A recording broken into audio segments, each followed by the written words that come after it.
એટલે પ્રશ્ન એવો છે કે જપ, તપ, વિદ્યા અને પ્રાર્થના એ ખરેખર શું છે, શું છે, એનો ઉપયોગ શું છે? બરાબર. જપ, તપ, વિદ્યા અને પ્રાર્થના.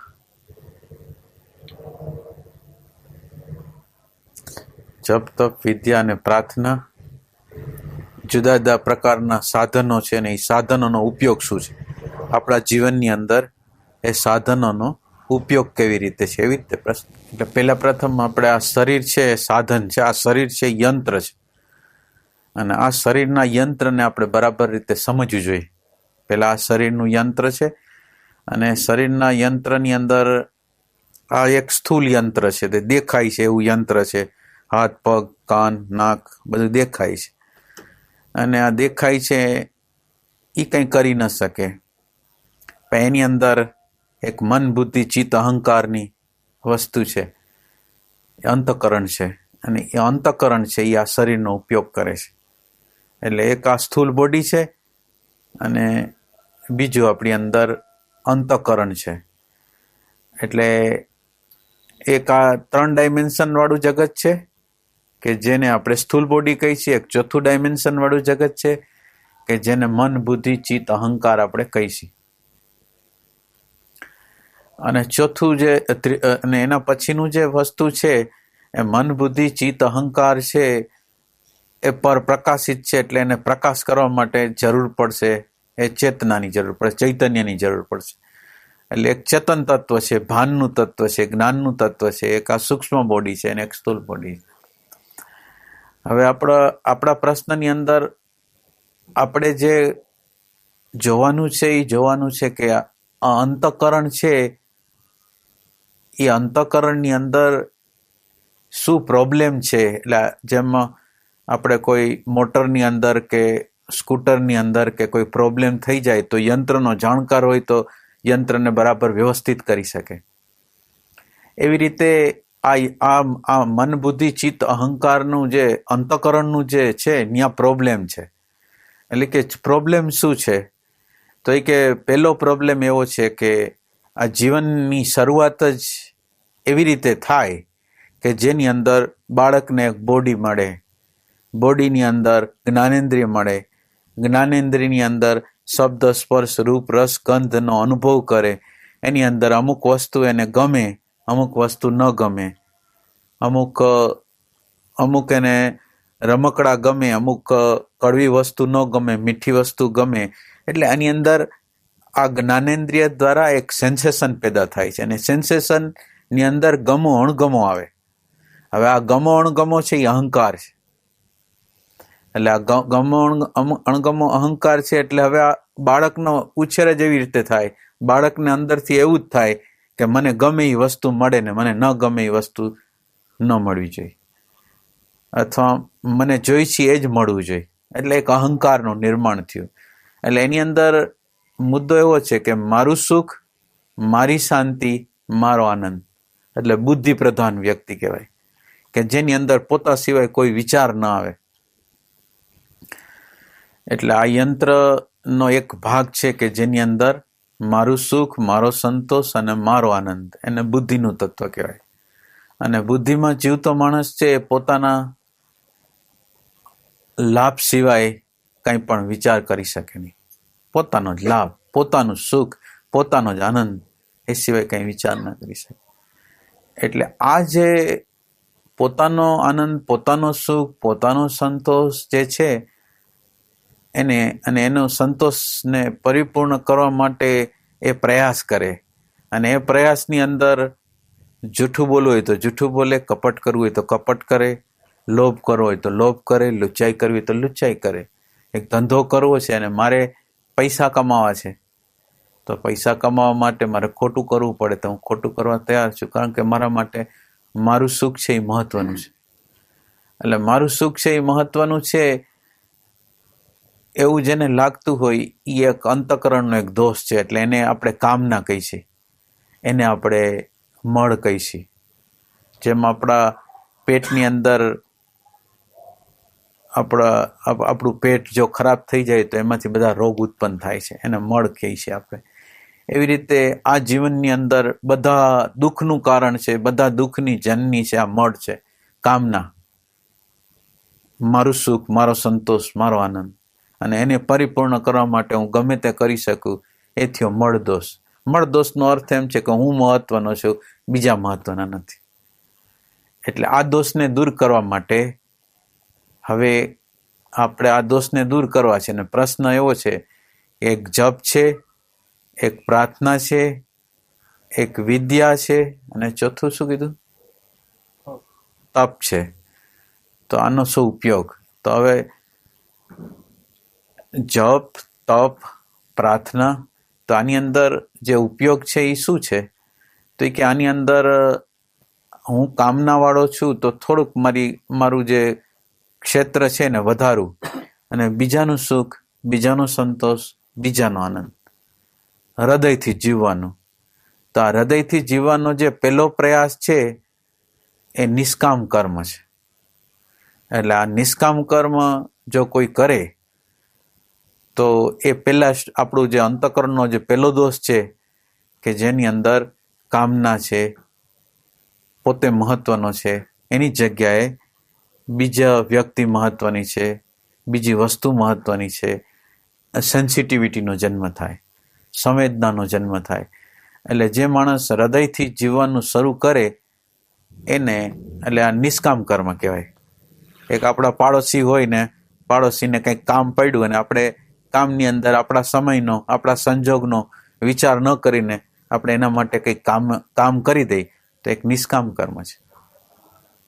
કોઈને બિલ ભરવા જવું છે ને પાડોશીની વ્યક્તિ છે કે એને બિલ ભરવા જવાનું છે કે લાવો હું તમારું બિલ ભરી દઉં, તો એવા કામો કરવાનું જે શરૂ કરે એ નિષ્કામ કર્મ કહેવાય. હવે એની અંદર કોઈ કામના નથી.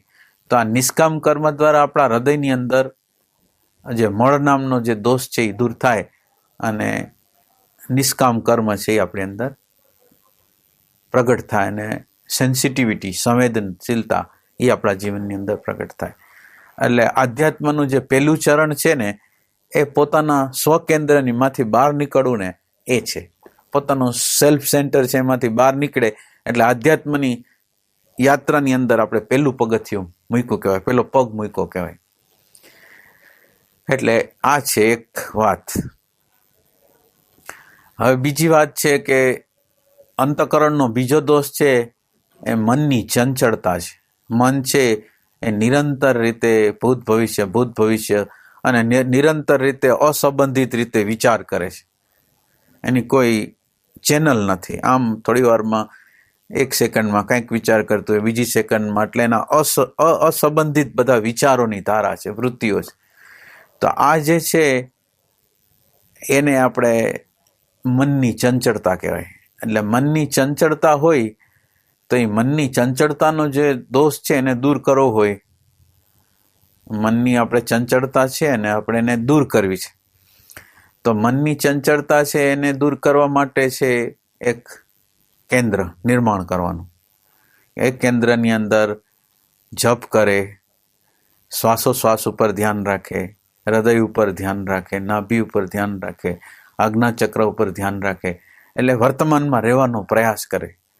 અને આ વર્તમાનમાં રહેવાનો પ્રયાસ એટલે બીજા સેન્સથી એટેન્શન ઉપરની માલિકિયત, આપણી જે સુરતા છે એના ઉપરની આપણી માલિકિયત. સુરતા આપણને અત્યારે મન છે એ પોતાની રીતે લઈ જાય છે, એને બદલે આપણે મનને દોરી. એટલે મન ઉપરની માલિકિયત આ બીજા સ્ટેપથી શરૂ થાય છે. એકની અંદર આપણી સેન્સિટિવિટી નિષ્કામ કર્મથી સ્ટાર્ટ કર્યું, અને હવે બીજો જે દોષ છે એ મનની ચંચળતા છે. એમાં જપ છે એ કામ આપશે. એટલે જપની જે આપણે ઉપયોગિતા છે એ શું છે? તો એ કે જપ છે એ આપણને બે વસ્તુ કરાવશે. જો સાચી રીતે આપણે કરશું તો જપ છે બે વસ્તુ કરાવશે. એક વસ્તુ વર્તમાનમાં આપણને જીવાડશે. વર્તમાન છે એટલે ચિત્તની જે ચંચળતા, ચિત્ત ગમે ત્યાં ભાગી જાય છે, એને બદલે જપનું સાધન જો આપણે લઈ તો હવે આપણી સુરતા છે ભૂત ભવિષ્યમાંથી, રાગ દ્વેષમાંથી નીકળી અને વર્તમાનમાં જીવવાનું શરૂ કરે.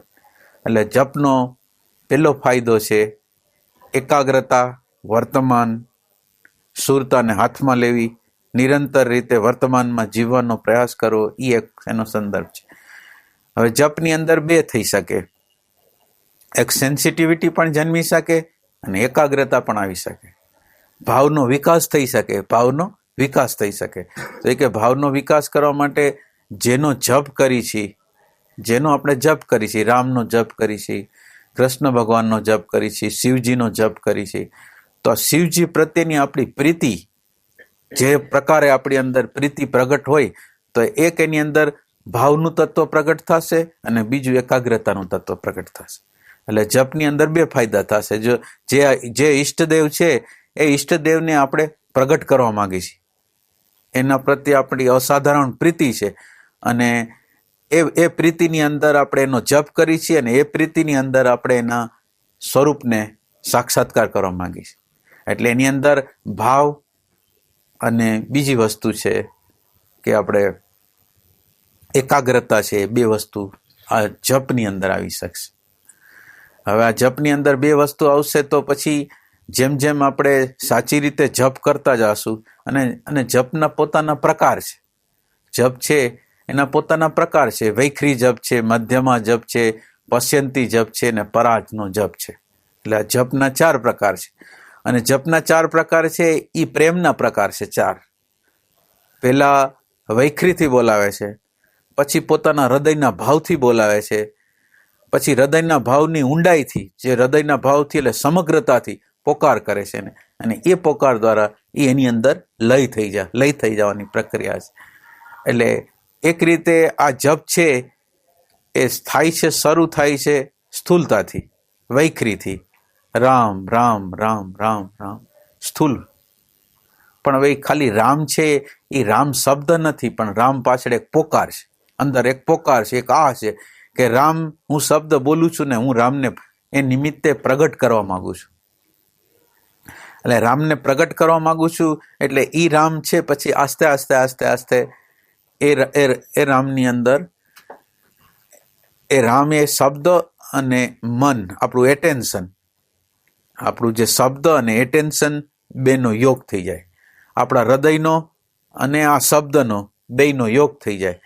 અને આ બેયનો જ્યારે યોગ થઈ જાય એટલે આપણી અંદર એકાગ્રતા છે એ આપણી અંદર પ્રગટ થવા માંડે, આપણી અંદર ભાવનું નિર્માણ થાય, એકાગ્રતાનું નિર્માણ થાય, એકાકારતા આવવા માંડે. ધીરે ધીરે ધીરે ધીરે એ જે સ્વરૂપ હોય એની અંદર આપણે એકાકાર થવા માંડીએ. એટલે એકાકાર થવાનો જે પ્રયોગ છે એ મધ્યમાં થઈ ગયો. અને આ નિરંતર આપણી અંદર પ્રગટ થતું જાય અને એની સાથે સાથે હવે એક ત્રીજી વસ્તુ જો એની અંદર પડી જાય, જ્ઞાન દ્રષ્ટિ પડી જાય. આ જ્ઞાન દ્રષ્ટિ છે એટલે હવે આપણે એક વિદ્યાની વાત કરશું, પ્રાર્થનાની વાત કરશું, તપની વાત કરશું.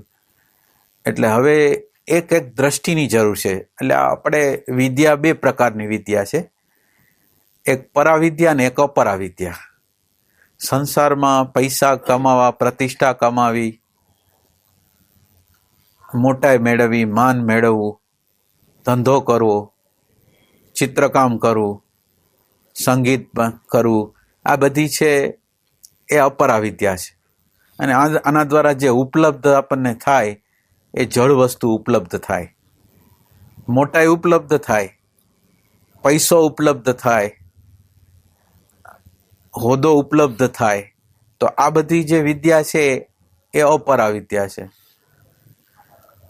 અને બીજી એક વિદ્યા છે એ પરાવિદ્યા છે. પરાવિદ્યા દ્વારા એટલે હવે આના દ્વારા તમે એક વસ્તુને પ્રાપ્ત કરો, તમારે અંદર એટેન્શનને તમે જ્યાં નાખો ત્યાંથી તમને એ વસ્તુ, તમારી જે સમગ્રતા હોય તેમાંથી એ વસ્તુ આપણને મળે, એક વસ્તુ.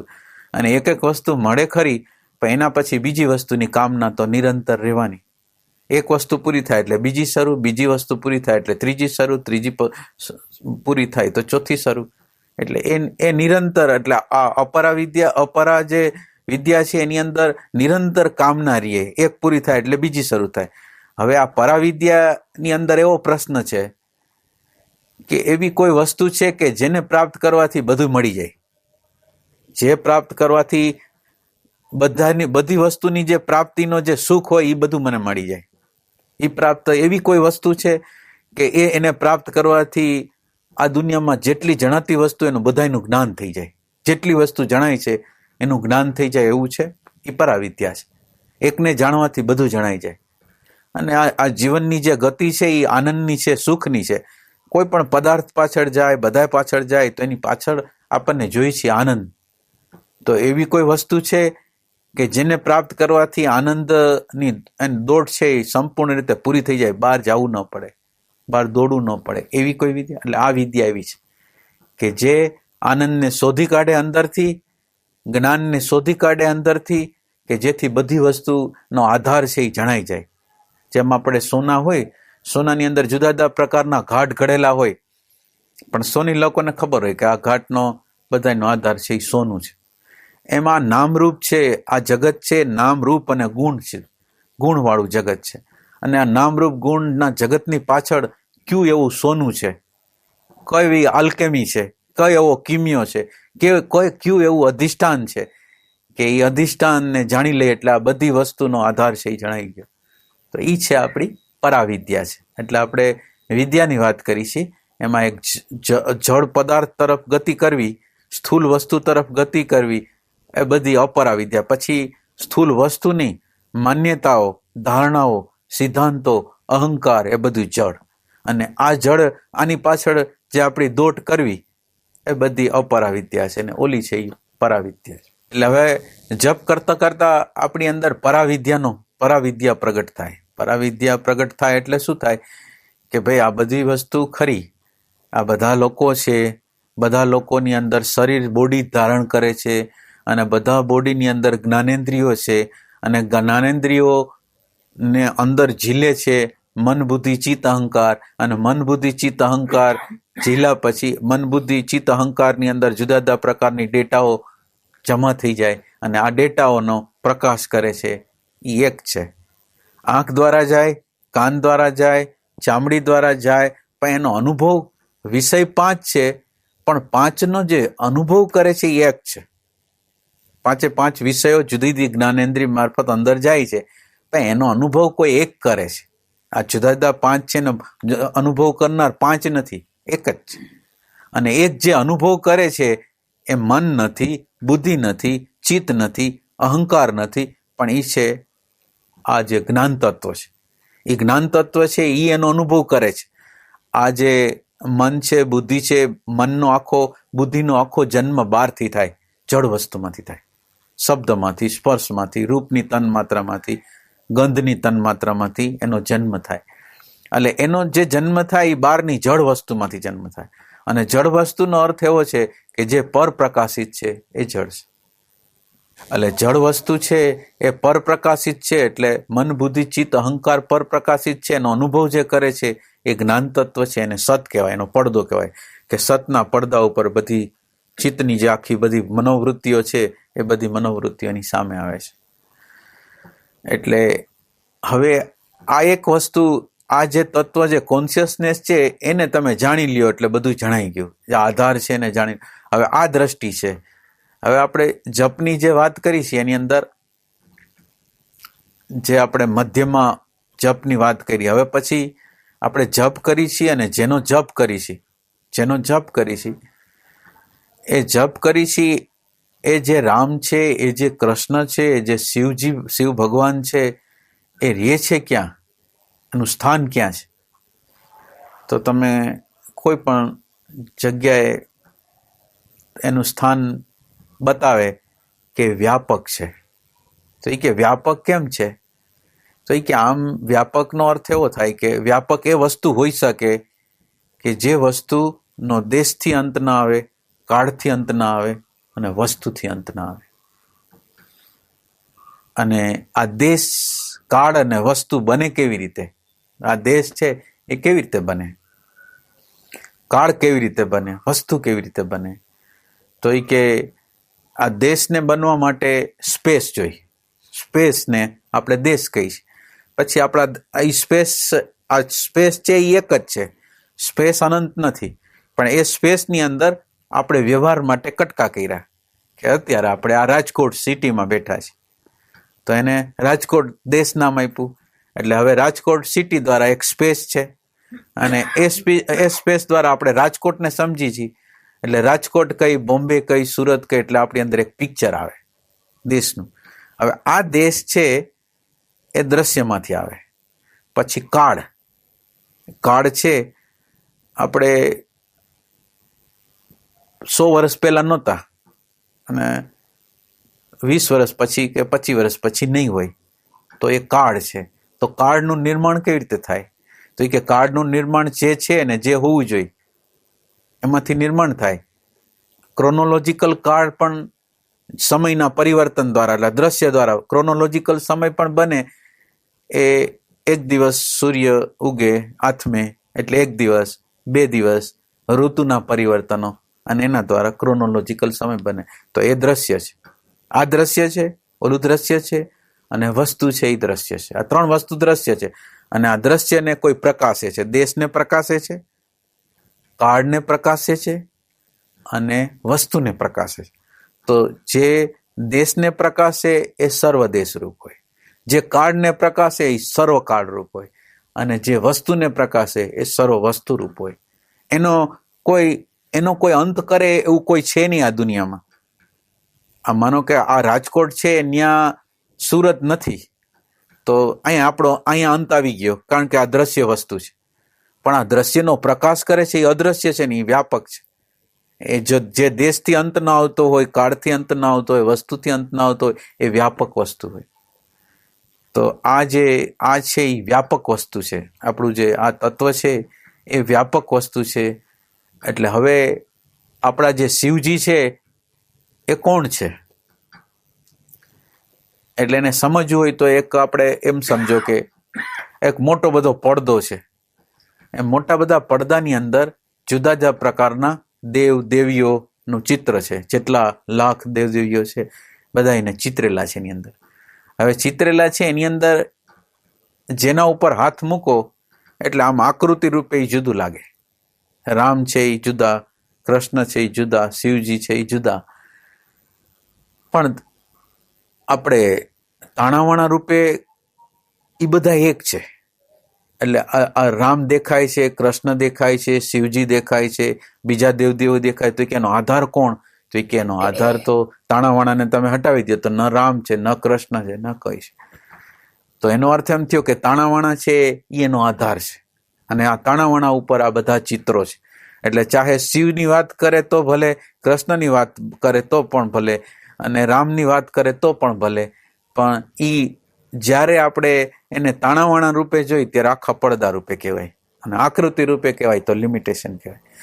એવી રીતે આપણે હવે જેનો જપ કરી છીએ એને આધાર રૂપે એટલે સત રૂપે, સતનો એક પડદો હોય, અને પડદા ઉપર જુદી જુદી આકૃતિઓ છે.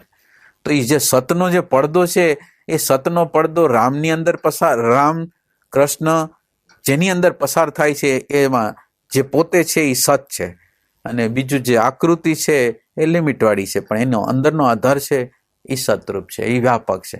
તો હવે એ કે જેનું આપણે ભજન કરી છીએ, જેનું ભજન કરી છીએ એ ભગવાન છે, એ વ્યાપક છે. તો હવે વ્યાપક હોય તો મારે હવે હું રામનું ભજન કરતો હોઉં, કૃષ્ણનું ભજન કરતો હોઉં, શિવનું ભજન કરતો હોઉં, તો એ ક્યાં છે? તો કે બધાની અંદર છે. તો બધાની અંદર હોય તો મારે વ્યવહાર કેવી રીતે કરવાનો? હું એનો રામ રામ રામ રામ કરું છું, અને હવે બીજું હવે આપણે પરાવિદ્યા છે એને આપણે પ્રાપ્ત કરી છે. પરાવિદ્યા દ્વારા આપણે એક દ્રષ્ટિને પ્રાપ્ત કરી છે કે હવે આ જેની હારે હું વ્યવહાર કરું છું, ચાહે પદાર્થ હોય, ચાહે વસ્તુ હોય, ચાહે સૂર્ય હોય, ચંદ્ર હોય, તારા હોય, વનસ્પતિ હોય, કોઈ પણ સૃષ્ટિના હોય, તો એ કે છે એ કૃષ્ણ ભગવાન છે, રામ ભગવાન છે, શિવ ભગવાન છે. તો મારો વ્યવહાર કેવો થઈ જાય? કે મારો વ્યવહાર છે પ્રેમમય થઈ જાય, મારી અંદર રાગ વયો જાય, દ્વેષ વયો જાય, લોભ વયો જાય, ઘૃણા. તો હવે આ પરાવિદ્યાની આ દ્રષ્ટિ છે ને એની ત્યાં જરૂર પડશે. આ જપ કરતા હોય અને આપણી અંદર પરાવિદ્યા હોય એની આપણને જરૂરિયાત પડે, અને એ દ્રષ્ટિ આપણે રાખવાનો પ્રયાસ કરીએ. પણ હવે આ દ્રષ્ટિ રાખવાનો આપણે પ્રયાસ કરી છીએ, પણ જૂના સંસ્કાર છે, મારા તારાના જૂના આપણી અંદર સંસ્કારો છે, અને ભૂતકાળના સંસ્કારો છે એ આપણે ટ્રાય કરવા જાય, દ્રષ્ટિને આપણા જીવનની અંદર ઉપયોગમાં લેવા જાય કે ભગવાન છે, પણ અંદર આવી જાય, રાગ આવી જાય, દ્વેષ આવી જાય, ઝડપથી આમ કરવા જાય. એટલે ઝડપથી કરવા જાય એટલે આપણે દ્રષ્ટિ, જ્ઞાન દ્રષ્ટિ જોઈ આવે નહીં. જ્ઞાન દ્રષ્ટિની બદલે ભૂતકાળ પાછું ચાલુ થઈ જાય, રાગ દ્વેષ ચાલુ થઈ જાય, ભગવાનની જગ્યાએ આ ચાલુ થઈ જાય. તો હવે આ જગ્યાએ આપણે પહોંચી નથી શકતા. તો હવે શું કરવું જોઈએ? તો કે પ્રાર્થના કરો. હવે આ શક્તિ, મારી પોતાની જે શક્તિ છે એની લિમિટેશન છે. હું મારો પ્રયાસ કરું તો મારા પ્રયાસની શક્તિ બહુ લિમિટવાળી છે. તો હું બીજી મોટી શક્તિને આહ્વાન કરું કે પ્રભુ મને મદદ કરો. મારું આ જે કાર્ય છે, પરાવિદ્યા, મારા પરાદ્રષ્ટિ છે, એ મારા જીવનની અંદર પ્રગટ થઈ જાય. એના માટે મને દ્રષ્ટિ શક્તિ આપો કે જેથી આ દ્રષ્ટિ છે એ સ્થાયી રૂપે મારી અંદર પ્રગટ થઈ જાય. તો આ થયો એનો પ્રાર્થનાનો, પરાવિદ્યાની અંદર પ્રાર્થનાનો ઉપયોગ. હવે આ પ્રાર્થનાની સિવાય એક તપનું વસ્તુ આવે કે હવે આ બાજુ ભૂતકાળનું મૂલ્યાંકન છે, કોઈ અપમાન થઈ ગયું છે, કોઈ આર્થિક નુકસાન થઈ ગયું છે, કંઈ પણ ઘટના ઘટી ગઈ છે, અને એ વખતે મારા અંતઃકરણ ભૂતકાળ મુજબ તપવા માંગે છે. એટલે ભય થઈ જાય છે, ઘૃણા થઈ જાય છે, હિંસાનો ભાવ થઈ જાય છે. તો આ જે ભય છે, ઘૃણા છે, હિંસા છે, એ ભાવ છે, એની સાથે વહેતો નથી. એમ જ એમને શબ્દ બોલ્યા વગર હું એને સહન કરું છું, એની સામે આવી જાઉં છું. આ જે ભય આવેલો છે, આપણી હિંસા આવેલી છે, કંઈ બોલતો નથી, કંઈ ચાલતો નથી, અને એમને એમ રહેવા શબ્દ વગર શરણાગતિમાં, પરમાત્માની શરણાગતિમાં કે હવે જે કરે મારાથી કાંઈ નથી થવાનું. એટલે આ થયું તપ. તપનો અર્થ એમ થયો કે જે પરિસ્થિતિ પ્રગટ થઈ રહી છે એની હારે હું ફાઇટિંગ કરતો નથી, પણ શબ્દ અને વિચાર વગર એની સામે આમ ઊભો રહી જાઉં છું. હવે એના તાપ મને એ વખતે લાગે છે, એના ભયો મને અંદર કંઈક ખડી કરીને ભય પેદા કરવા પ્રયાસ કરે છે, પણ હું કંઈ હાલતો નથી, ત્યાંથી હાલવાનો પ્રયાસ નથી કરતો. હિંસાનો ભાવ આવે છે, હાલતો નથી, આમની અંદર જીવવા પ્રયાસ કરું. એટલે એ વખતે આપણી અંદર લોડ પડતા હોય, ભૂતકાળના જે મૂલ્યાંકનો ભય પેદા કરતા હોય, હિંસા પેદા કરતા હોય, ક્રોધ પેદા કરતા હોય, હું એની હારે ભળતો નથી. આ ન ભળવાની જે પ્રક્રિયા છે ને, એ છે તપ છે. એટલે આધ્યાત્મના રસ્તાની અંદર પ્રાર્થનાનો પણ ઉપયોગ છે. અને પ્રાર્થના છે એને બે પ્રકારની પ્રાર્થના છે. એક સંસાર છે, એની આપણને કામનાઓ હોય કે આપણું આ કામ પૂરું થઈ જાય, આ કામ પૂરું થઈ જાય, પરીક્ષામાં મારો છોકરો પાસ થઈ જાય, મને નોકરી ક્યાંક મળી જાય, મને સારો ધંધો મળી જાય, તો એના માટેની પ્રાર્થના કરી. એટલે હવે પ્રાર્થનાની અંદર આ ગીતાએ પ્રાર્થનાના પ્રકારની અંદર એમ કીધું, એ લોકો બધા મારા ભક્ત જ છે. ભલે કોઈ જોરદાર મુશ્કેલી અત્યારે પડી ગઈ, એવી મુશ્કેલી પડી ગઈ કે અત્યારે તાત્કાલિક રીતે પરમાત્માની મદદની જરૂર પડી, એટલે પોકાર કર્યો. તો માટે ભલે ને કોઈ વસ્તુ બની ગઈ છે, એક્સિડન્ટ થઈ ગયો છે. હવે એક્સિડન્ટમાં શું થશે કંઈ ખબર નથી. એક્સિડન્ટ આપણે કોઈ ભટકાઈ ગયા છીએ, તો હવે શું થાય? તો એ વખતે પરમાત્માને પ્રાર્થના કરી અને પરમાત્મા આપણને કંઈ રસ્તો બતાવી દે, કોઈ પરિસ્થિતિઓ હરખી કરી દે, તો એ આર્તતાનો પોકાર છે. એટલે આ પ્રાર્થનાના આપણે પ્રકાર બતાવી છે કે પ્રાર્થનાની અંદર ભગવાને એમ કીધું કે મારી આગળ 4 પ્રકારના ભક્તો છે, અને એ ભક્તોની અંદર એક આર્ત છે. અને જીવનની મુશ્કેલી આવે તો એ જીવનની મુશ્કેલીમાં મને પોકાર કરશે તો હું જવાબ આપીશ, અને જવાબ આપે છે. તો આ એક પ્રકારની પ્રાર્થના થઈ કે જેની અંદર સ્થૂલ વસ્તુ છે, સલામતી જોઈ છે, કામનાની તૃપ્તિ કરવી છે, અહંકારને પોષણ આપવું છે, એવી પ્રાર્થના છે. તો આ પ્રાર્થના એને આર્તતાથી કરી, એક અથાથી હોય છે. એને કોઈ વસ્તુ જોતી હોય, કોઈ પદાર્થ જોતો હોય, કોઈ પૈસા જોતા હોય, પ્રતિષ્ઠા જોતી હોય, કામનાવાળો માણસ છે. તો એ અથાર્થી લોકો ભગવાનને પ્રાર્થના કરી શકે, અને તોય ભગવાન એમ કે મારો ભક્ત જ છે. કારણ કે ભક્તિ તો શરૂઆત તો ક્યાંથી થાય? તો એ કે આર્તતાથી પોકાર કર્યો અને એનો આપણને જવાબ મળે. આપણે જોયું કે આપણને કંઈક હેલ્પ મળી ગઈ છે.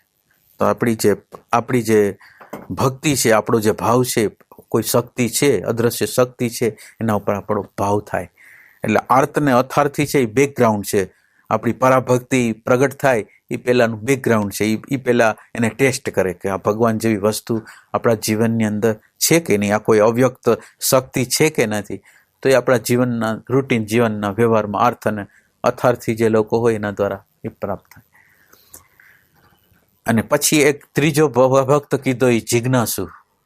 હવે જેમ જેમ ડેવલપમેન્ટ માણસનું થાય, ઉત્ક્રાંતિ થાય, એટલે પછી હંમેશા પછી વારે વારે પ્રાર્થના કરે, એનો જવાબ મળે, એની બધી જરૂરિયાત પૂરી થઈ જાય, અને આવું તો જીવનની અંદર નિરંતર હલતું જ રહે. પછી એવી ઈચ્છા થઈ જાય કે આ પ્રશ્ન થાય, અને પ્રશ્નનો ઉકેલ કરવા માટે ભગવાનને પ્રાર્થના કરી છે, તો આપણે છીએ સ્વાર્થી, ભગવાનની ઈચ્છા કરતા નથી. જે આપણને આપણી કામનાઓની પરિપૂર્તિ કરે છે એની ઈચ્છા નથી કરતા, પણ આપણે ઈચ્છા કરી છે આપણી કામનાની, એટલે આપણે તો સ્વાર્થી છે. અને બીજું કે દરેક વખતે, અને બીજી વસ્તુ એ છે કે દરેક વખતે એને પોકાર કરો એના કરતાં એવી વસ્તુ પ્રગટ કરી દઈ કે ભગવાન જ હંમેશા નિરંતર હાજર હોય ને આપણે પછી બીજી મદદની કંઈ જરૂર ન પડે, એવું કોઈ જ્ઞાન પ્રગટ થઈ જાય કે જેમાં આપણે બીજી કામનાનો જ અંત આવી જાય, એવું કોઈ જ્ઞાન પ્રગટ થઈ જાય કે જેમાં કામના જ ન હોય. અને બીજું, કોઈ પણ પરિસ્થિતિ આવી જાય તો પરિસ્થિતિની અંદર જેમ આપણે ગોળી ન લાગે એના માટે ઓલા બખ્તર શું પહેરે છે, હા, એવું કંઈક સાધન લઈ ગયું કે જીવનની કોઈ પણ પરિસ્થિતિઓ આવે, વાતાવરણ આવે, પણ આપણને કંઈ ટચ ન કરે એવું કંઈક વસ્તુ છે, જ્ઞાન છે, તો એ મારે પ્રાપ્ત કરવું છે. તો એવું જ્ઞાન જે પ્રાપ્ત કરવાની જે વિદ્યા છે એને પરાવિદ્યા કહેવાય. અને એ આ જિજ્ઞાસુ હોય એને એવું થાય કે આ ભાઈ આ પરાધીનતા છે ને આ લાચારી છે. માનો કે એક પ્રશ્ન પૈતો ને હું પાછો જાઉં ભગવાન આગળ, પાછો બીજો પ્રશ્ન પૈતો ને ભગવાન, એના કરતાં એવું કરું કે ભગવાન આગળ જે આંતરદ્રષ્ટિ છે ને એ દ્રષ્ટિ મને પ્રાપ્ત થઈ જાય.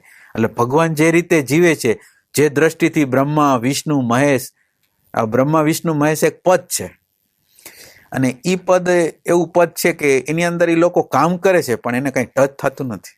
તો એ કે એ લોકો આગળ કેવી દ્રષ્ટિ છે?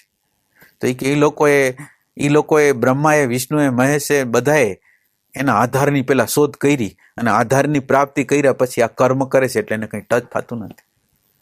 તો આપણે એવું કંઈક કરી કે આધારનો સ્પર્શ થઈ જાય ને એની જે જ્ઞાન દ્રષ્ટિ છે આપણી અંદર પ્રગટ થઈ જાય, તો આ પરાદ્રષ્ટિ છે. અને આ પરાદ્રષ્ટિ પ્રગટ થઈ જાય એના માટે આપણા આત્માનું જ્ઞાન, પરમાત્માનું જ્ઞાન આપણી અંદર પ્રગટ થાય. એટલે એના માટે આપણે એમ કીધું કે આ સ્થૂલ શરીર, પહેલી વાત કરી કે આ સ્થૂલ બોડી છે, અને આ સ્થૂલ બોડીનો અનુભવ કરે છે, મન, બુદ્ધિ, ચિત્ત, અહંકાર છે, એ ચોથા ડાયમેન્શન વાળું છે. અને આ ચોથા ડાયમેન્શન વાળી બધી વસ્તુ, ચાહે ચોથા ડાયમેન્શન વાળી હોય કે ત્રીજા ડાયમેન્શન વાળી હોય, ડાયમેન્શનની અંદર શું છે કે એક દેખાય છે અને એક દેખાતું નથી, પણ બે વસ્તુ જળ છે, એ બે વસ્તુ દ્રશ્ય છે. ઓલું ચિત્તની અંદર દ્રશ્ય છે અને ઓલું સ્થૂલ આકાશની અંદર વ્યક્ત છે. એક મારા ચિત્તાકાશની અંદર વ્યક્ત છે અને એક આ સ્થૂલ આકાશની અંદર વ્યક્ત છે, પણ બે વસ્તુ છે એ સ્થૂલ છે, એટલે એ છે દ્રશ્ય છે અને જળ છે અને પરપ્રકાશિત છે, પણ એને કોઈક પ્રકાશ કરે છે, એ ચેતન તત્વ. અને આ ચેતન તત્વ સાથે આપણે અનુસંધાન કરવું છે, તો એના માટે આપણે આ ચેતન તત્વનું અનુસંધાન, એટલે આ પ્રકાશ કરે છે એનું અનુસંધાન કરવા માટે શું જોઈએ? તો કે વર્તમાન ક્ષણ જોઈએ. પ્રભુ છે એ સતત રીતે વર્તમાનમાં છે, અને આપણે જો વર્તમાનમાં આવી જાય તો ભગવાન સાથે આપણું મિલન થઈ જાય. એટલે ભગવાનનું મિલન કરવા માટે આપણે વર્તમાનમાં આવી છે. અને આ વર્તમાનની દ્રષ્ટિ છે એ પછી જપના માધ્યમ દ્વારા હોય, તપના માધ્યમ દ્વારા હોય, વિદ્યાના માધ્યમ દ્વારા હોય કે કોઈ પણ દ્વારા હોય. તો હવે જીવનના જે વિકાસ માટે એટલે પ્રશ્ન એવો કરવામાં આવ્યો છે કે આ જપનો શું ઉપયોગ છે, તપનો શું ઉપયોગ છે, પછી પ્રાર્થના, જપ, તપ, પ્રાર્થના અને વિદ્યા.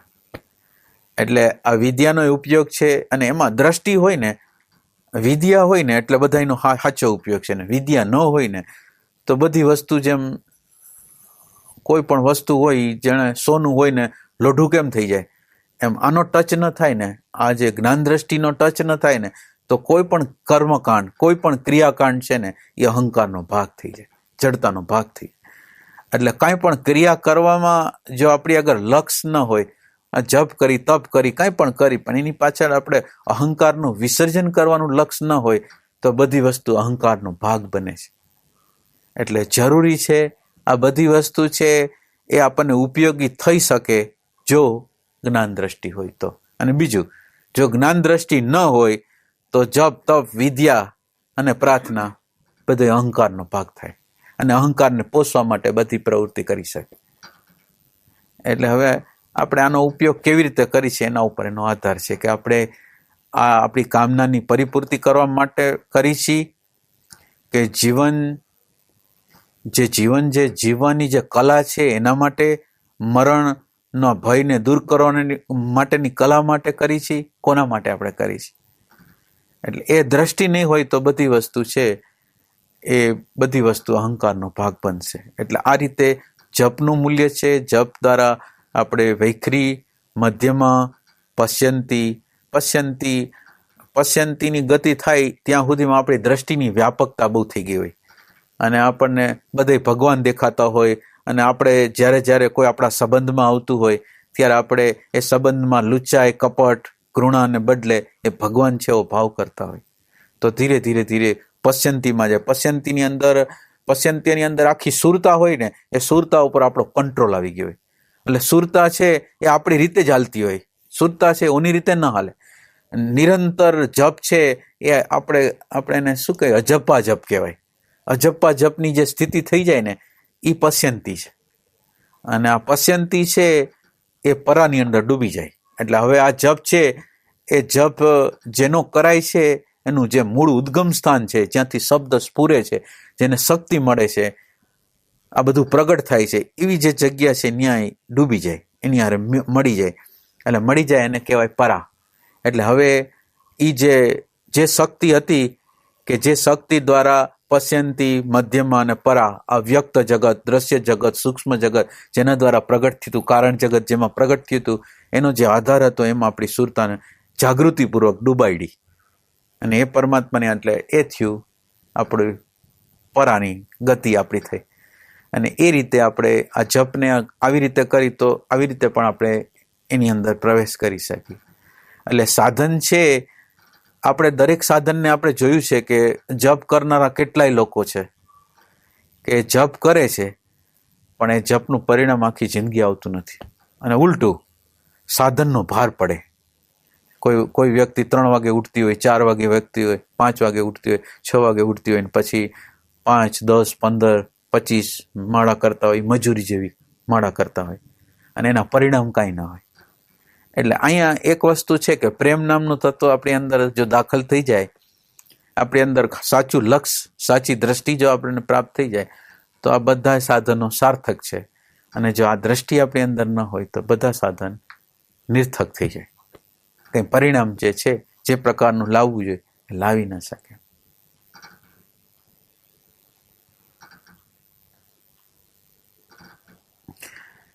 એટલે આપણે જે વાત કરી ને કે પેલું કામનામાં નિષ્કામ કર્મ, સેન્સિટિવિટી, બીજું એકાગ્રતા, અને ત્રીજું જે આવરણને દૂર કરવા માટે આ હું કોણ છું, ભગવાન કોણ છે, આ જગતને બનાવવાળો કોણ છે, એ ત્રીજું આવરણનો ભંગ કરવા માટે. એટલે અંતઃકરણના 3 દોષ છે, એમાં મળ, વિક્ષેપ અને આવરણ.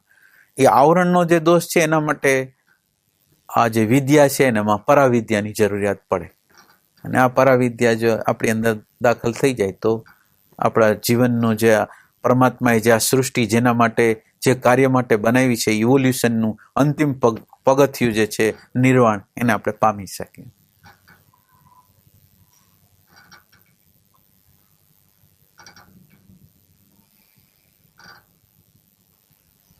એટલે આ યંત્ર છે ને, એને યંત્રને બરાબર જાણી લેવું જોઈએ.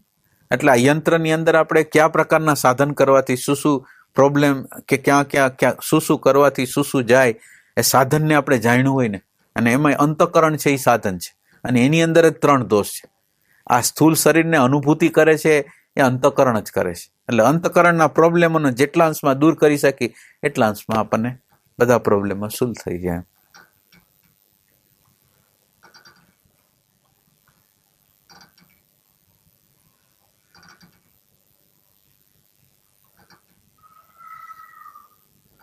રાગ હોય તો રાગ જે છે એ દૂર થાય કેવી રીતે?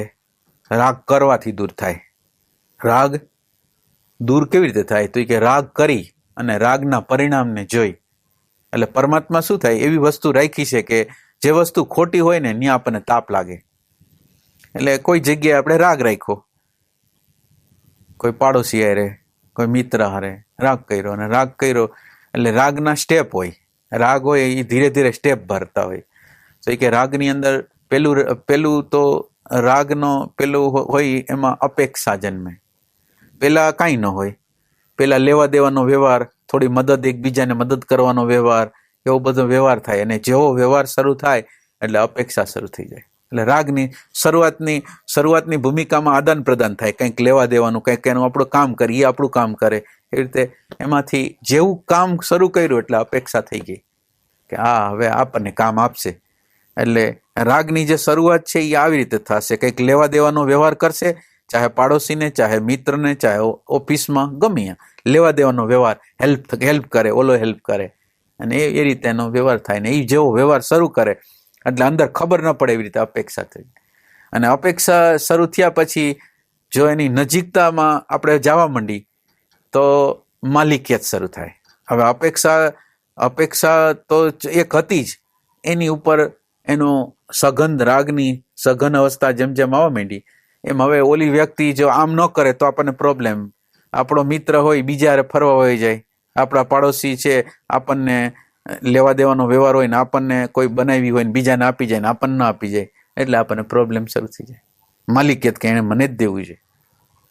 અને માલિકિયતમાંથી પછી ક્રોધ છે, હિંસા છે, ઘૃણા છે, દ્વેષ છે, એ બધી વસ્તુ શરૂ થાય.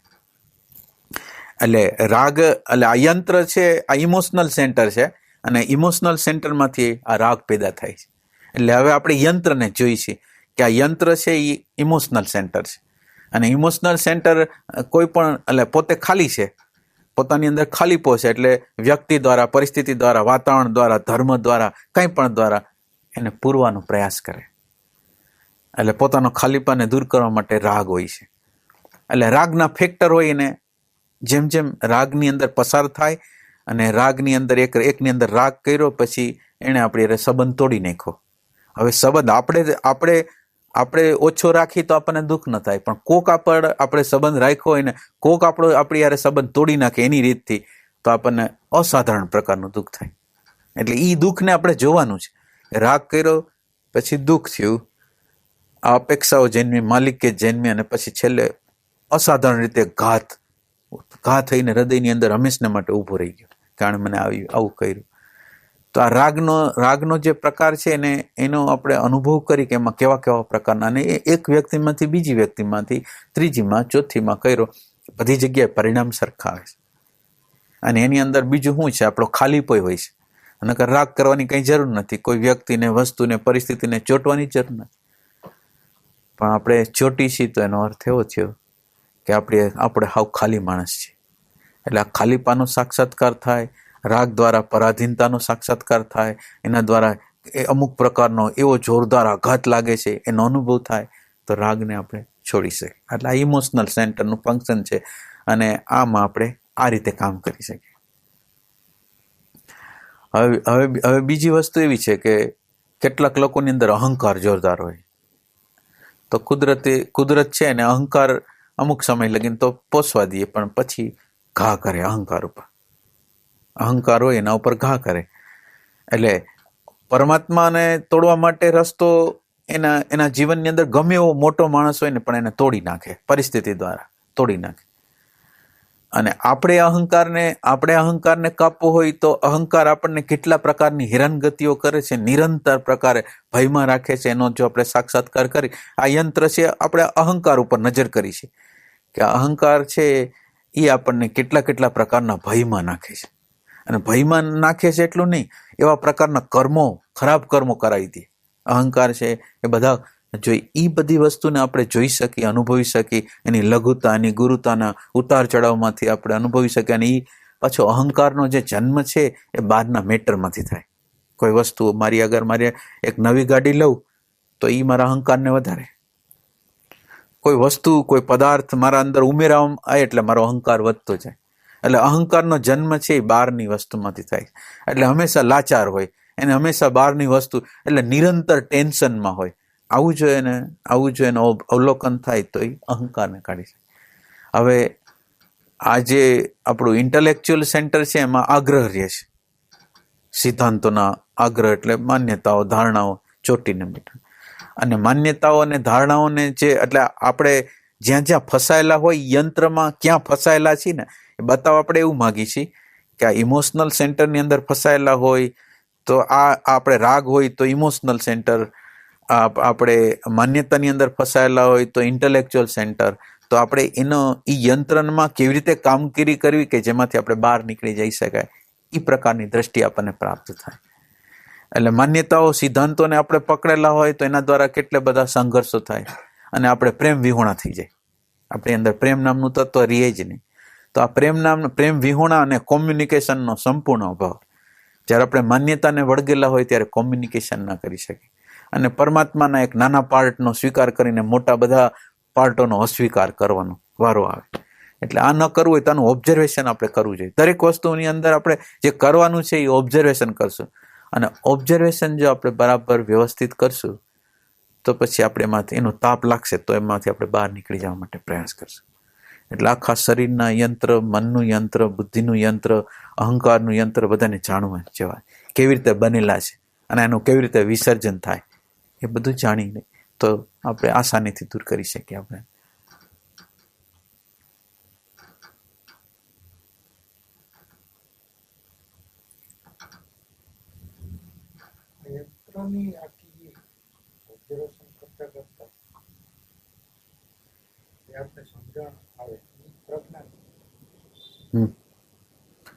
એની સમજણ આવે એ પ્રજ્ઞા કહેવાય. પ્રજ્ઞાની શરૂઆત કહેવાય. એમ એ જે આપણી અંદર પ્રગટ થાય સમજણ એટલે એ પ્રજ્ઞાની શરૂઆત થઈ ગઈ. અને પછી પ્રજ્ઞાની શરૂઆત થઈ ગયા પછી એ જે પ્રકાશવાળી વસ્તુ છે ને એમાં જીવવા માંડી. આપણે જે વિચારોની અંદર જે વ્યસ્ત હોય છે ને, વિચાર છે એ અંધકાર છે, ભૂતકાળ છે એ અંધકાર છે, ભવિષ્ય છે એ અંધકાર છે, તો એ કે પ્રકાશ છે એ વર્તમાન છે. એટલે હવે આપણને ખ્યાલ આવી જાય ને કે વર્તમાન એ પ્રકાશ છે અને આ વર્તમાનમાં જ જીવવામાં આવે. અને વર્તમાન છે એ કેવું વર્તમાન? વર્તમાન એ કેવું વર્તમાન? તો એ કે વર્તમાન છે એ કોઈ ઇમેજને વળગેલું, પૈસાને વળગેલું, પ્રતિષ્ઠાને વળગેલું, મોટાઈને વળગેલું એવું નહીં. પાછું આ વર્તમાન એટલે વર્તમાનની અંદર બધા સાધના કરતા હોય પણ તમે બરાબર રીતે સાધના કરતા હોય, કર્મ કરતા હોય પણ તમે બરાબર રીતે જુઓ તો એ બધું અહંકારના ખાતામાં ખતવાતું હોય. માન, મોટાઈ એ બધું લેવા માટે આ બધું થતું હોય. એ છેલ્લે ખબર પડે જ્યારે આ સાધનો કરતા કરતા પૈસો મળી ગયો, કોઈને પ્રતિષ્ઠા મળી ગઈ, કોઈને ગુરુતા મળી ગઈ, એટલે એનું કામ પૂરું થઈ જાય. એટલે બીજું વર્તમાન છે એવું વર્તમાન છે કે જે મારી અંદર પ્રેમ તત્વને પ્રગટાવવા માગે છે, આનંદ તત્વને પ્રગટાવવા માગે છે, શાંતિને પ્રગટાવવા માગે છે, સંવાદને પ્રગટાવવા માગે છે, એવું આપણે વર્તમાન ઈચ્છી છીએ. એટલે આપણે રાગને જોયો હોય, દ્વેષને જોયો હોય, લોભને જોયો હોય, ઘૃણા જોઈ હોય અને આપણને એમ થયું હોય કે આમાંથી બહાર નીકળવું છે ને પ્રેમને પ્રગટ કરવો છે, શાંતિને પ્રગટ કરવી છે, એવું જો આપણને થયું હોય તો કામ થશે. એટલે વર્તમાનની અંદર ઓલા લોડેડ વર્તમાન નથી જેમાં માન મોટાઈ જોતી હોય એવું નથી, એવું નહીં. પણ જેને અંદર અહંકારનું વિસર્જન કરવું છે અને અહંકાર જ વિઘ્ન છે, અહંકાર જ પ્રોબ્લેમ છે, એવું જેને અહંકાર છે, વિચાર છે. વિચાર સાધન તરીકે સારું છે પણ વિચાર માલિક તરીકે બહુ ભયંકર છે. વિચારનો કોઈ ઉપયોગ કરે તો એ વિચાર આપણને ઉપયોગમાં છે પણ વિચારમાં જીવી ન શકાય. વિચારમાં જે માણસ જીવતો હોય એ સતત રીતે ભયમાં હોય. વિચાર છે એટલે બુદ્ધિની અંદર બુદ્ધિ છે એ કુદરતે આપણને બુદ્ધિ આપેલી છે ભય માટે. બુદ્ધિ જે આપણને કુદરતે આપેલી હતી એ ભય માટે આપેલી હતી. એટલે કે કયો ભય? તો એ કે બાયોલોજીકલ ભય. બાયોલોજીકલ ભય એટલે એક પશુને મારવા માટે બીજું પશુ જાતું હોય અથવા આપણને મારવા માટે સિંહ, વાઘ કંઈ પણ આપણી પાછળ દોડે તો આપણે ભાગી નહીં. આ બાયોલોજીકલ ભય ન હોય તો આપણે આપણા જીવનનો બચાવ ન કરી શકીએ. એટલે બાયોલોજીકલ ભય હતો એ આપ્યો છે આપણને કુદરતે. એટલે આ ભય તો આવ્યો છે કુદરતમાંથી ભય આવ્યો છે. અને આ જે બુદ્ધિનો આ ભય બાયોલોજીકલ ભય છે એ આપણા માનવની અંદર સાયકોલોજીકલ ભય જેવો થઈ ગયો. માણસને મૃત્યુ કરતા પોતાની ઇમેજ જાય ને એનો વધારે ડર છે. એટલે આપણી આગળ જે ભય છે એ સાયકોલોજીકલ ભય છે. એટલે આ બુદ્ધિ છે એમાં જે જીવતો માણસ હોય એ સતત રીતે ભયમાં હોય. બાયોલોજીકલ ભય તો હતો જ ને છે જ અત્યારે ને એ હોવો જોઈએ, એમાં કાંઈ વાંધો નહીં. પણ એની અંદર સાયકોલોજીકલ, અને સાયકોલોજીકલ ભય કેવો કે માઇક્રોસ્કોપ જેવો. નાની વસ્તુને વિચાર હોય, બુદ્ધિ હોય એ મોટી મોટી કરે અને મોટી મોટી કરીને તમને એવી ગભરામણમાં મૂકે કે તમે સતત રીતે ભયમાં જ જીવો. તો આ વિચારની હારે એટલે કેમ આપણે બોમ્બ હાથમાં લીધો હોય ને છોકરાને ખબર ન હોય કે આ બોમ્બ ફૂટશે તો મરી જાશું, ખબર ન હોય. એમ વિચાર છે એ બોમ્બ છે. વિચારની સાથે જે રમતો માણસ છે એ બોમ્બમાં રમે છે. એટલે હવે એ બોમ્બ એવા ધડાકા કરશે, એવું કપટ કરાવશે, એવી લુચ્ચાઈ કરાવશે, એવા કર્મો કરાવશે. તો આ વિચાર છે એનાથી આપણે આઘું રહેવાની જરૂર છે. વિચાર છે નિરંતર આપણો કબજો કરી લે એવું આપણે જરૂર નથી. એટલે વિચારનો સાધન તરીકે આપણે ઉપયોગ કરવાનો એમ કહેવાનું.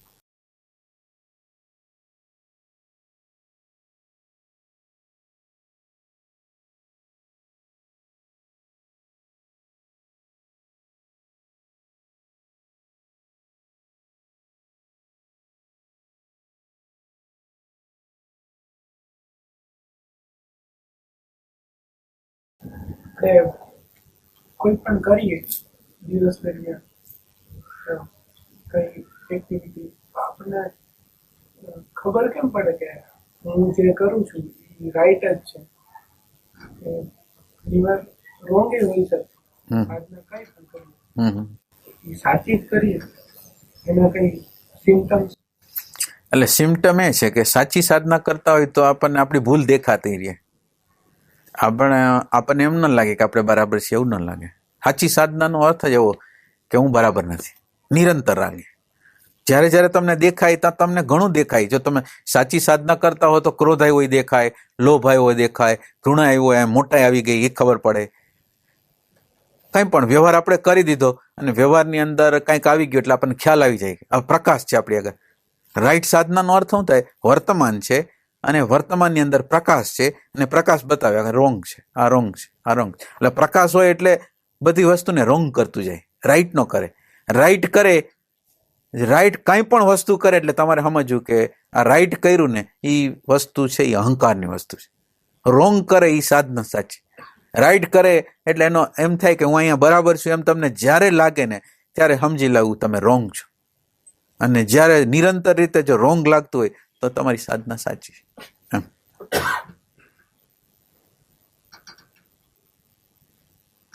એટલે દેખાવાનું શરૂ થઈ જાય મારી અંદર. માનો કે ભલે ને મારાથી બોલાઈ ગયું, મારાથી ખોટો વ્યવહાર થઈ ગયો, પણ મને અંદર ખબર પડી ગઈ કે આ ખોટો વ્યવહાર થઈ ગયો. તો આ ખબર પડી જાવી ને, મને ખબર પડી જાવી ને, એ વસ્તુ સાચી વસ્તુ છે.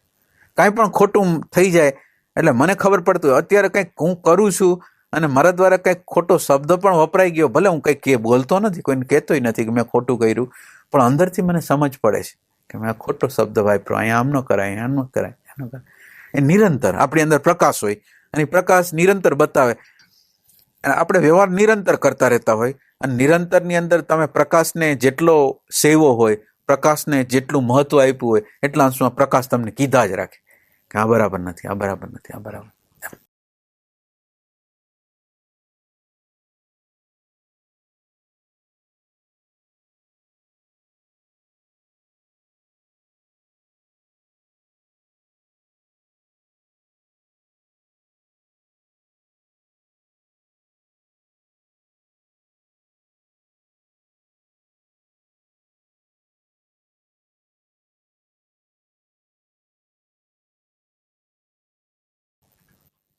દોષ દેખાતા હોય, તાપે થતો હોય અને કીધે રાખે એવું થતું તોય થઈ જાય. આપણને એટલે ક્યાંક એટલે શું થાય? અહંકાર ક્યાંક પકડાતો નથી. અહંકાર હોય ને એ ક્યાંક પકડાતો નથી અને એ આપણી સાધનાને અટકાવવા માંગે છે. એ આપણે ધ્યાન રાખવું પડે કે આ સાધનાને, આપણી સાધનાને, આપણા વિષાદને, આપણી પ્યાસને આ બુજાવી દે છે. પોઝિટિવ કંઈ વસ્તુ આપણને લાગે ને આ સારું છે, વસ્તુ છે, હું બીજા કરતાં સારો છું, પેલા કરતાં સારું છે, કાંઈ જોવાની જરૂર નથી. બીજે કેટલાય કામ આપણને બાકી છે. બાકી એટલા બધા કામ છે કે આ જોવાનો આપણને સમય નથી કે આ સારું છે કે નરસું છે. મારે કેટલું કામ કરવાનું છે. એમાં કેટલા મારા સોલ્વ થયા વગરના પ્રશ્નો હજી મારી સામે જ પડેલા છે. હવે મને બીજું ક્યાં મારે જોવાનું જોઈએ? એટલે જ્યારે સાચી સાધના હોય ને ત્યારે આ લાગશે.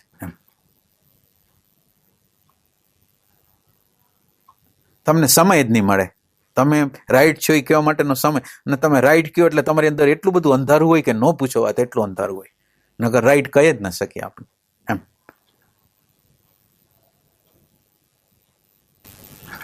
આપણી કોઈ વાત માને નહીં હા, ત્યારે ઇરિટેશન આવે. ઇરિટેશન થાય.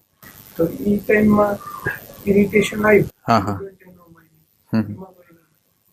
તો એ સમયે ઇરિટેશન આવી જાય અને ચીડ આવી જાય. હમ તો અભિવ્યક્ત થઈ જાય તો સામેનાને દુઃખ લાગે. હા હા અને અભિવ્યક્ત ન કરીએ તો એ આપણી અંદર ઈ વાગોળે. હા વાગોડાયા કરે બરાબર. હા હા એ બે વસ્તુ રોંગ છે. હા હા તો ત્યારે એટલે વસ્તુતા એ અન્ડરસ્ટેન્ડિંગ ઉપર તમે જો ભાર આપો ને, અન્ડરસ્ટેન્ડિંગ ઉપર, સમજ ઉપર તમારે ભાર આપવાનો ભાર સમજ ઉપર. હવે આપણે એટલે આપણે અન્ડરસ્ટેન્ડિંગ આવશે એ વર્તમાનથી આવશે. એટલે હવે આપણે ઇરિટેશન આવે છે એટલી ખબર પડે, પેલા ઇરિટેશન આવે છે એ ખબર પડે. અચ્છા, તો હવે આપણે છે ને ઇરિટેશનના આખા મૂળને જોવું છે. ઇરિટેશન પેદા કેમ થાય ને એના મૂળને જોવું છે. અને મૂળને જોવા માટે અત્યારે એનર્જી ઓછી પડે છે. મને ખબર તો પડી ગઈ કે આ ઇરિટેશન આવે છે, પણ ઇરિટેશનની કંઈ કરી શકતો નથી. બીજી મારી અંદર વિચારો આવે છે એની કંઈ કરી શકતો નથી. એટલે એ એટલું જ બતાવે છે, એટલું કે આપણે જે વર્તમાનનું જીવન જેટલા અંશમાં જીવવું જોઈએ ને એટલા અંશમાં જીવવાનું નથી.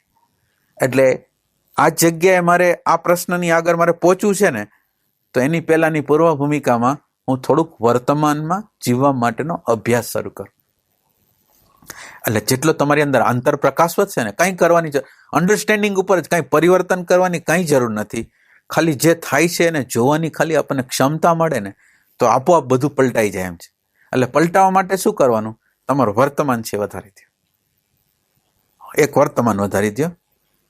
બીજું, જે વસ્તુ પ્રગટ થઈ છે ને એની સાથે અસંમતિ. ઇરિટેશન પ્રગટ થયું છે, સંમત નથી. ક્રોધ આવ્યો, સંમત નથી, ક્યારેય સંમત નથી. અને સાચી રીતે સંમત નથી. બધા લોકો સંમત નથી. એટલે એમ કે આપણે ખાલી આમ બોલી છે એમ નહીં. કઈ વ્યક્તિને ટેન્શન ગમે છે? માનો કે મારું માને એના માટે હું માનો કે ક્રોધ કરું, હું ક્રોધમાં કેટલી વાર જીવી શકીશ? ક્રોધની અંદર કેટલી વાર જીવી શકીશ? નોર્મલ મારું અંતઃકરણ શાંત થઈ જાય એમાં જ હું જીવી શકીશ.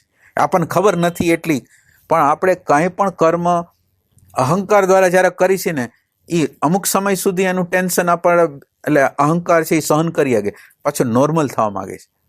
આ નોર્મલ થવાની પ્રક્રિયા આપણને ક્યારેય દેખાતી જ નથી. માનો કે હું કોઈ ઝઘડો કરું તો એ ઝઘડો મારી અંદર ઓલું પડેલું હોય ને, એટલે એ ઝઘડો મને કરાવી દે. પણ ઝઘડો જો વચ્ચે કંઈ સમાધાન કાંઈ ન થાય તો મને ટેન્સ રહે, અને મારી ઓરિજિનલ પરિસ્થિતિમાં ના આવું ત્યાં લગીને ટેન્સ રહે. તો એનો અર્થ એમ છે કે બધા વ્યક્તિઓ શાંતિને ઈચ્છે છે, આનંદને ઈચ્છે છે, પ્રેમને ઈચ્છે છે, પણ એને ખબર નથી, એનું ઓબ્ઝર્વેશન નથી. કાંઈ હાથ નાખી છે, અહીં તાપ લાગે છે. એટલે આપણે આ વસ્તુ આગળ આપણે પહોંચવું હોય ને, તો ખાલી ઓબ્ઝર્વેશન અને અવલોકનનો પ્રકાશ છે એનો વધારવાની જરૂર છે. અને આ ના સંમતિ, હું સંમત નથી, હું આ અણુ પરમાણુ સાથે ક્યારેય સંમત નથી, એવી અંદરના તીવ્ર ભાવથી આ કરો અને વર્તમાનમાં રહેવાનો અભ્યાસ વધારો. બે વસ્તુ તમારી અંદર પ્રગટ થશે ને, એટલે પછી એ જગ્યાએ પહોંચી જશે. આમ સીધી રીતે ડાયરેક્ટ રીતે અત્યારે આપણે એ પ્રશ્નને સોલ્વ ન કરી શકીએ. ઇરિટેશન આવે છે એના કારણો એમ બૌદ્ધિક રીતે ખબર પડી જાય, કારણો કાંઈ ન થાય. બૌદ્ધિક રીતે બધી સમજ પડી ગઈ, દૂર ન કરી શકે. કારણ કે દૂર કરવા માટે પ્રકાશ સિવાય બીજો બુદ્ધિ કે વિચાર દૂર જ ન કરી શકે. આ એક વસ્તુ હંમેશા ખ્યાલ રાખવા જેવી છે ને, ખરેખર અનુભવવા જેવી છે. વિચાર છે ને, તમે આમ ઓબ્ઝર્વેશન કરો, ભલે ટ્રાય કરો, બે રીતે ટ્રાય કરો. વિચાર સાયકોલોજીકલ પ્રશ્ન ક્યારેય સોલ્વ નહીં કરી શકે. અને તમે પ્રયોગ દ્વારા જુઓ કે વિચાર સાયકોલોજીકલ પ્રશ્નને ક્યારે હલ કરી શકતું નથી. એ તો આપણે સાક્ષાત્કાર કરવાનો છે. હવે જો સાક્ષાત્કાર આપણે કરી શકીએ તો બહુ મોટી ઘટના આપણા અંતર જગતની અંદર થાય, કે જો આપણે ખરેખર આ સાક્ષાત્કાર કરી શકીએ ને, તો એ સાધનને કોઈ દી હાથમાં ના ઉપાડી. આજે સાધન આપણે હાથમાં લઈ છે ને, એ સાધનને આપણે ઉપાડી જ નહીં. તો હવે આપણે કયું સાધન ઉપાડવું જોઈએ? તો આપણને સમજ પડે. કોઈ પણ પ્રશ્નનું નિરાકરણ, સાયકોલોજીકલ પ્રશ્નનું નિરાકરણ ક્યારેય વિચારે આપ્યું નથી, આપવાનું નથી. પેલાય નહોતું આપ્યું, અત્યારે આપતું નથી, ને ભવિષ્યમાં આપશે નહીં. એવો સાક્ષાત્કાર કરવાની જરૂર છે. એટલે વિચાર દ્વારા જે સોલ્વ કરવા માટેના આપણા પ્રયાસ છે ને એ બરાબર નથી. એટલે બરાબર એટલા નથી એટલે આપણે એને બરાબર નથી એમ નથી કેવું, પણ એનું ઓબ્ઝર્વેશન કરવું, એનો ઉપયોગ એ કરવો છે. હાલો વિચાર અહીંયા સાયકોલોજીકલ, હા અત્યાર પૂરતું પ્રશ્નને દબાવી શકે, અત્યાર પૂરતું કોમ્પ્રોમાઇઝ કરી શકે, પણ અંદર તો એ પ્રશ્ન એની જગ્યાએ પડેલો જ છે. તો હવે આપણે પલાયનવાદ ન કરવો હોય, પ્રશ્નને મુલતવી ન રાખવું હોય અને સાચી રીતે સોલ્વ કરવો હોય તો શું ઉપાય? હું જે તમને અત્યારે જે કહું છું ને એને તમે બરાબર રીતે અન્ડરસ્ટેન્ડિંગ કરો ને તો જીવનની ક્રાંતિ થઈ જાય. જીવનની જે ક્રાંતિ, એક વસ્તુ કે વિચાર છે એ પ્રશ્નને સોલ્વ નહીં કરી શકે. વ્યવહારનો વિષય હોય ને કોઈ ટેકનિકલ વિષય હોય તો વિચારની જરૂર પડે, પણ સાયકોલોજીકલ પ્રશ્ન હોય તો એની જરૂર નથી. તો પેલી વસ્તુનો સાક્ષાત્કાર એવો થવો જોઈએ કે સાયકોલોજીકલ પ્રશ્નને બુદ્ધિ સોલ્વ નહીં કરી શકે, એક. અને બીજું, તો આ પ્રશ્નને સોલ્વ કોણ કરશે એને ગોતી કાઢવાનું છે. તો હવે વિચારનો તો અર્થ ન રહ્યો તો વિચારની નિષ્ક્રિયતા થાય તો શું થાય? જો વિચાર સોલ્વ કરી નથી આગવાનો તો હવે પછી તો સોલ્વ કોણ કરે? તો વિચાર પોતે શાંત થઈ જાય, તો શાંત થઈ જાય એ શાંતિની અંદર પ્રશ્નનું સોલ્યુશન થાય. અને એ આપણે માનવાનું નથી, પણ આપણે ગોતવાનું છે, શોધવાનું છે. ખરેખર એમ છે.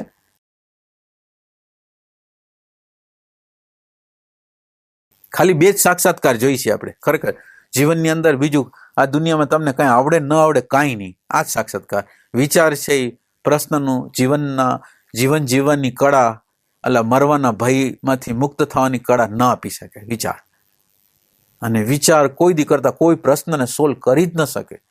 આ એવો સાક્ષાત્કાર. તો પછી હવે બીજી ક્યાંથી? તો આ પ્રશ્નને અમારે સોલ્વ કરવો છે તો ક્યાંથી કરો? આ બે પ્રશ્નને ખાલી સોલ્વ કરવા છે જીવનની. અને આ પ્રશ્નને જે સોલ્વ કરી દે ને એના જીવનની ગતિ સારામાં સારી જાય.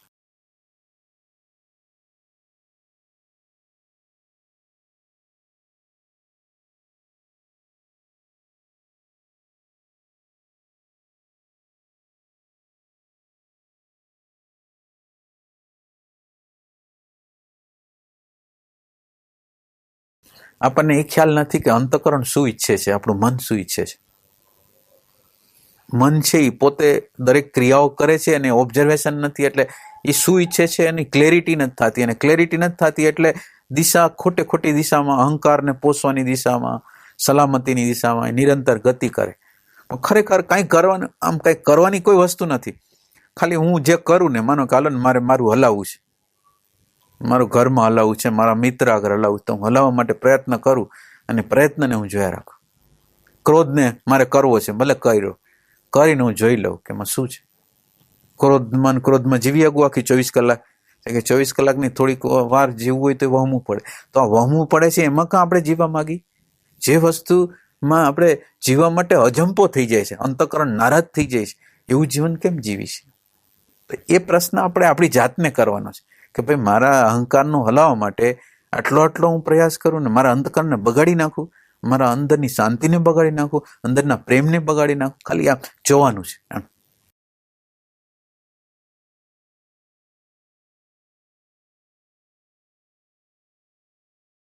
ભૂમિ હોય ને, ભૂમિ ખાલી હોય ને એમાં કંઈક વાવી અગાય.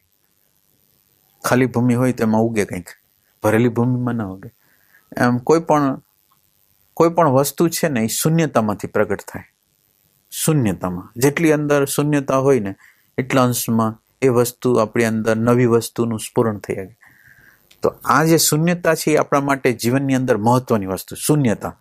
શૂન્યતાનો અર્થ એમ છે કે વિચારની જરૂરિયાત મારે નથી, તો હું મારા જપની અંદર, મારા શ્વાસની અંદર, કોઈ પણની અંદર હું જીવવામાં. અને આ છે શાંતિની, પ્રેમને, આનંદને પ્રગટાવવા માટેની ચાવી. કે આપણે જ્યારે નવરા પડી ત્યારે આપણા ઓમકાર હોય તો ઓમકાર, શ્વાસ હોય તો શ્વાસ, બસ એમાં જીવવું છે. અને એ જીવીને આપણે એનો સ્પર્શ કરીને એની અંદર શાંતિ છે, આનંદ છે એને શોધવા માંગી છે. અને બીજું, વિચારને અડી છે તો એના દ્વારા શું થાય છે એને જોવા માંગી છે. વિચારને અડી છે, જપને અડી છે, શ્વાસને અડી છે તો શું થાય છે, વર્તમાનને અડી છે તો શું થાય છે, અને આને અડી છે તો શું થાય છે, ખાલી જોવું છે આપણે અંદરથી.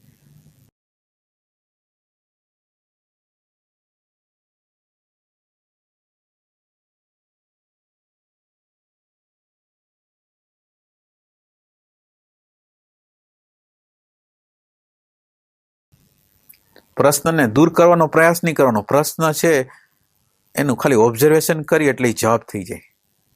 કોઈ પણ પ્રશ્ન હોય એનું અવલોકન કરીને એટલે એ જવાબ થઈ જાય. અને એનું અવલોકન ન કરી, વર્તમાનમાં ન જીવી, પસાર થતા હોય એમાં પ્રકાશ ન પાડી, અંધારામાં જ પસાર થઈ જાય તો એ હંમેશા પ્રોબ્લેમ જ રહે.